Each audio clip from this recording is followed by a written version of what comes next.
Ladies and gentlemen, please welcome Navistar's Vice President, Global Product Support, Mark Reiter. Well, good afternoon. My name is Mark Reiter. I'm the Vice President of Global Product Support for Navistar. I've been with the company for 18 years, entirely in the after-sales arena, working every day with dealers and customers to keep trucks out of the shop and on the road. And today I'm going to talk to you about a few trends that are emerging and how we think that's going to affect the future relationship between dealers and their customers. Terry Klein was up a little earlier today. He talked about the new digital frontier. Darren Gosby is going to come up later, talk about advanced powertrain technologies. And everybody's facing the same disruptors in the industry. Everybody's going to show you these same items. And these are real threats to the industry. And by threats, not that it's going to put everybody out of business, but if you don't recognize that they're happening and you don't take action to position your business to succeed, they really are threats for you. Consider these examples. Everybody's familiar with these companies and kind of the business cases that evolved here. I'm going to focus a little bit of time on Netflix because I find their story fascinating. I was if you're as old as I am, you'll recognize and remember that Netflix started as a DVD by mail company, right? You could go on the net and you could select your queue of movies that you wanted to watch. They'd send you a movie. As soon as you returned it, they'd send you the next movie. And for people with little kids who wanted to watch the latest Disney classic nonstop for a month, that was a great deal. No late fees at all, and I was in. Blockbuster could have reacted, could have done something, and chose not to because they made a significant portion of their revenue came from the very late fees, and they didn't want to change their business model. And they're not here anymore. But Netflix didn't stop there. With the advent of online video streaming, they changed their model. And today, 93 million subscribers are in Netflix's video service. Only 4 million still get their DVDs by mail. Netflix changed again in terms of content. They went from movies to really focusing on television shows, even creating their own content and changing the pop culture by creating binge watching an entire season of a show in one weekend. My kids do that. I am surprised by that. I received those slides from a friend of mine, a coworker of Spanish descent, and it came with a saying that translates, and he corrects me all the time on this, that when your neighbor's beard catches on fire, you should soak your own beard in water, right? Now, I'm not sure that I got that right or that I understand that completely. I think it means something like my mom used to tell me when she was frustrated with me, that do you really have to make every mistake yourself? Can't you learn from the mistakes of others?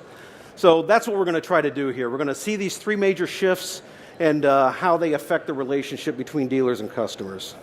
And here they are.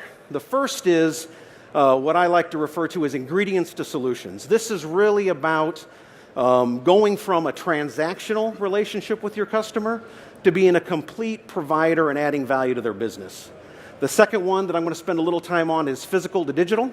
We're at the age where you don't have to see the truck or even be near the truck to understand exactly what's happening with the truck, and that has broad implications. And then the final one is reactive to proactive. You don't have to wait until a part fails to take action and fix that part on the truck. You could even do it prior to the truck being ordered if you spec it correctly. So let's jump into the first one, ingredients to solutions. Here's a scenario that happens every day at a dealership. A customer will call and they'll say, hey, I need this part. The parts counter person for the dealership will look it up. They'll know availability, they'll know the price, they'll provide the quote to the customer. The customer says, great, and they'll buy it, and the part gets delivered, and that's a success, right? That's a win. Well, I'll call it a partial success, and here's what I mean by that. In that situation, the dealer missed a lot of opportunities to add extra value for the customer. They could have looked up the VIN to see are there open campaigns or repairs that needed to be done that could avoid a future downtime event. They could have provided the labor operations, offered a quote to do it in their shop, provided the special tools that might be needed to install that part. A number of other things that the dealer could do to add more value to that transaction. And when they do that, they can help customers avoid other downtime events and improve their uptime. customers will give you different ranges when you ask them what a day's downtime is worth to them.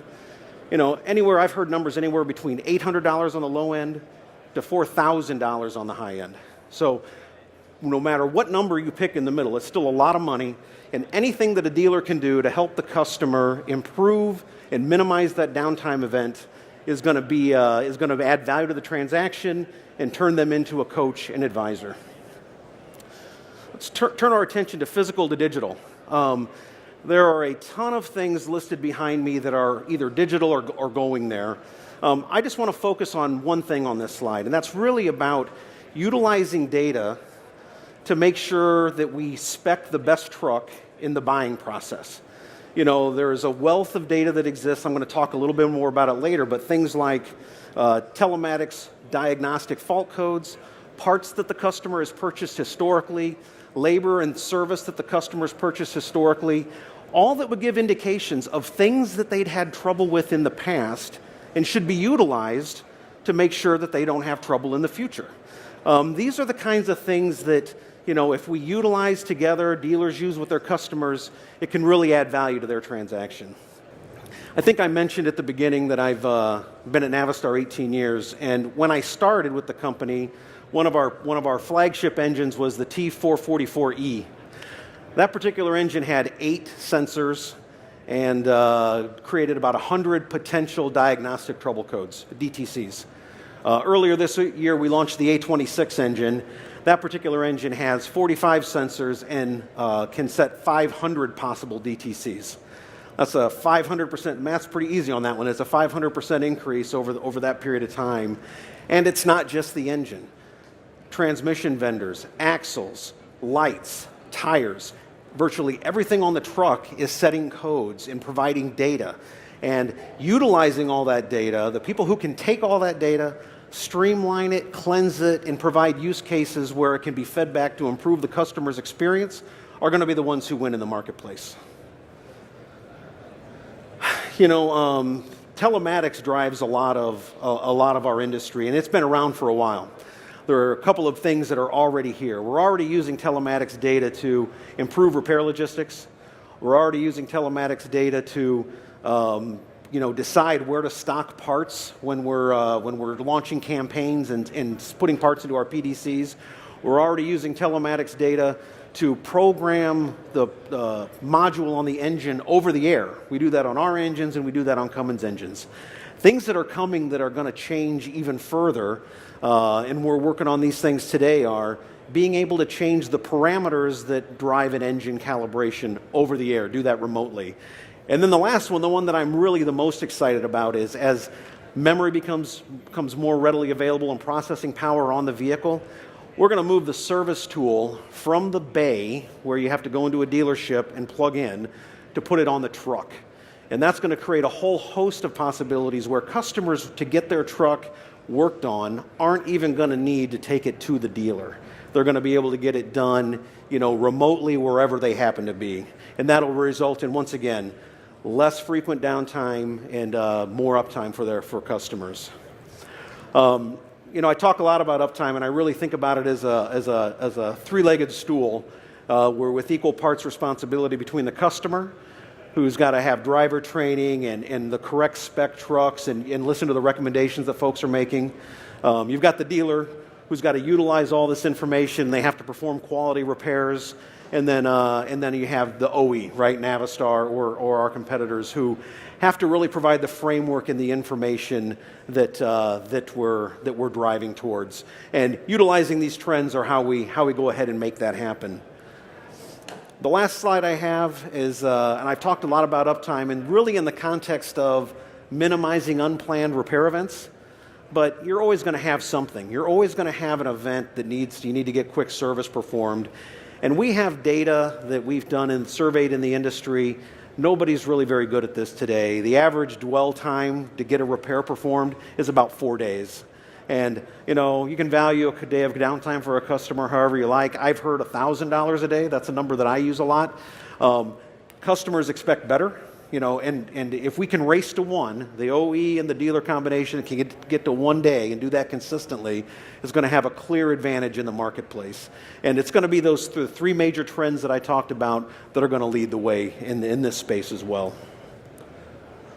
I really want to thank you for your time today. I hope I've given you some stuff to think about. Enjoy the rest of your show and the rest of your week. Thank you.